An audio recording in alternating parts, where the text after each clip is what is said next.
Finding the best color settings in the Intel Graphics Command Center is highly subjective, as it depends on your personal preference, your specific monitor, and what you are using it for. In this video, I am going to provide the best Intel Graphics Command Center color settings. Open the Intel Graphics Command Center. In the search bar, simply type Intel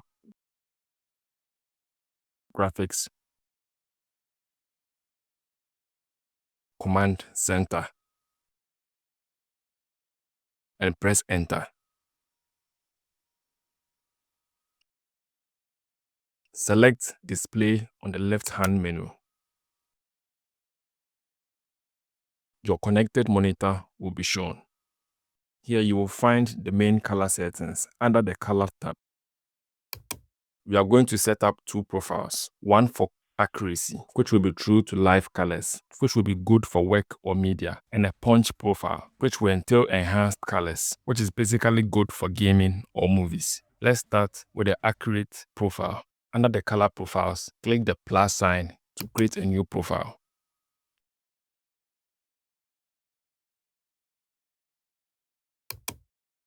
Name it something like My Optimal Settings.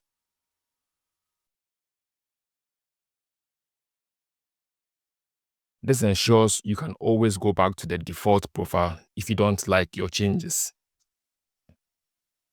Now let's configure the main settings. Click the swatch button. It will show an image which will help you regulate the values you apply.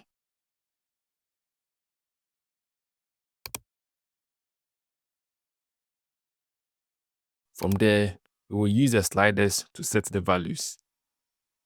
At the brightness enhancement section, select all colors. This is the master brightness slider. Adjust this first based on your room lighting. If it's bright, move it to between 60 and 70. If it's dark, 40 to 50 might be better, but I recommend 40 because it keeps details visible in both dark and bright areas.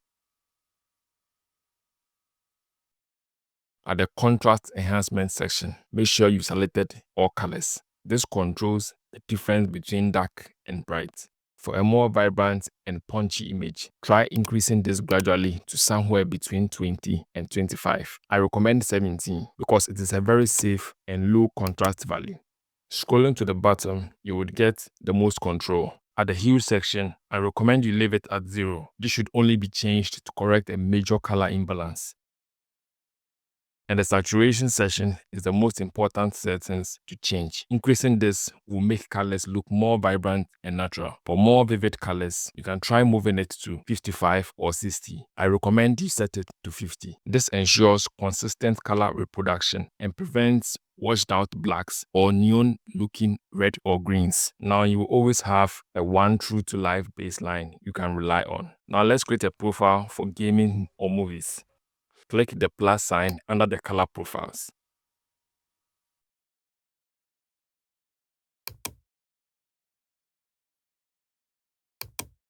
Name it My Punch Profile.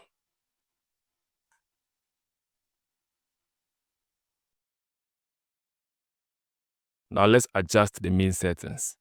At the brightness enhancements, select all colors and move the value between 55 or 60. If it's a little brighter, it helps in dark games or movie scenes. 55 is the sweet spot because it is not too dim and it's not too bright to avoid eye strain, which is a great balance for gaming or movies in most rooms.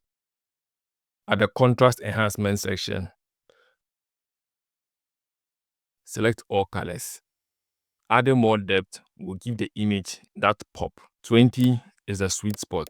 With this value, you will notice the depth and pop in games or movies, and even shadows will stay detailed. At the hue section, keep it neutral unless you want a warm or cool bias. At the saturation section, set it between 60 and 65 because it boosts vibrancy to make games and movies look rich without making skin tones look fake. I recommend 60 because it will give you a rich and vibrant colors and a natural looking skin tone, which is a nice balance where red, green, and blues all pop without eye strain. Now you can switch between the accurate profile, which has true to life colors, for work, or the punch profile for gaming or movies. If this video helped, don't forget to like and subscribe.